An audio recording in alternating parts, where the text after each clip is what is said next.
మనో సాంఘిక వికాస సిద్ధాంతం గురించి కోడింగ్ ద్వారా తెలుసుకుందాం. పూర్వ శైశవ దశ, ఉత్తర శైశవ దశ, క్రీడా దశ, పాఠశాల దశ, కౌమార దశ, పూర్వ వయోజన దశ, మధ్య వయోజన దశ, వృద్ధాప్య దశ.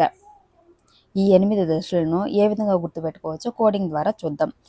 పూర్వం ఉత్తరాన్ని క్రీడా పాఠశాలలో, క్రీడా దశని క్రీడా పాఠశాలను గుర్తుపెట్టుకోండి.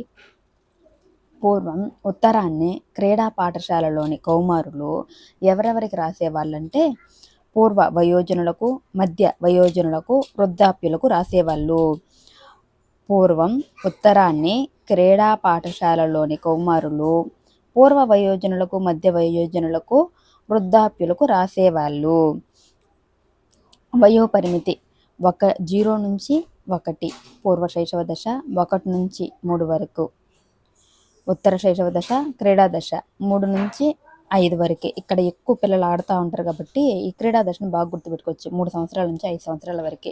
స్కూల్లో చేర్పించేది 6వ సంవత్సరంలో చేర్పిస్తాం కాబట్టి దాన్ని ఆ విధంగా గుర్తుపెట్టుకోవచ్చు అనమాట. 6 నుంచి 12 సంవత్సరాల వరకే. కౌమార దశ, కౌమార దశ అందరికీ ఐడియానే ఉంటుంది. 12 నుంచి స్టార్ట్ అవ్వద్దనేసి 12 నుంచి 20 సంవత్సరాల వరకు కౌమార దశ.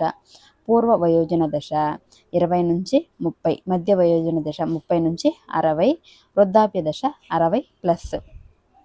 ఈ పూర్వ శైశవ దశలో పిల్లలు ఏ విధంగా ఉంటారంటే నమ్మకం, అపనమ్మకం అంటే ఆశ. ఏదైనా చాక్లెట్ ఇస్తానంటే ఆశపడతారు, కానీ వాళ్ళ దగ్గరికి వెళ్ళాలా వద్దా అనే నమ్మకం, అపనమ్మకంగా ఉంటారనమాట. ఉత్తర శైశవ దశలో స్వయం ప్రతిపత్తి, సంశయం, మనోబలం.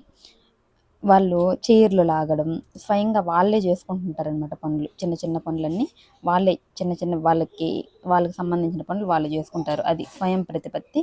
సంశయం, అది నేను చేయగలనా లేనా అనే సంశయం కానీ అక్కడ ఉంటుందన్నమాట. క్రీడా దశ చొరవ, అపరాధం, లక్ష్యం. పాఠశాల దశ, పాఠశాలలో బాగా శ్రమ పడతారని గుర్తుపెట్టుకోండి.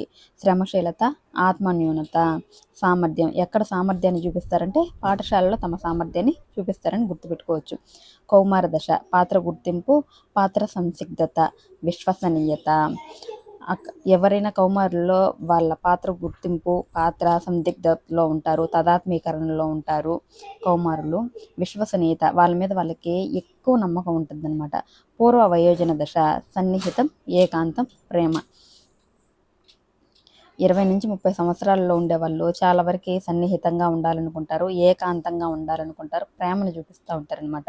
మధ్య వయోజన దశ ఉత్పాదకత, స్తబ్దత, సంరక్షణ.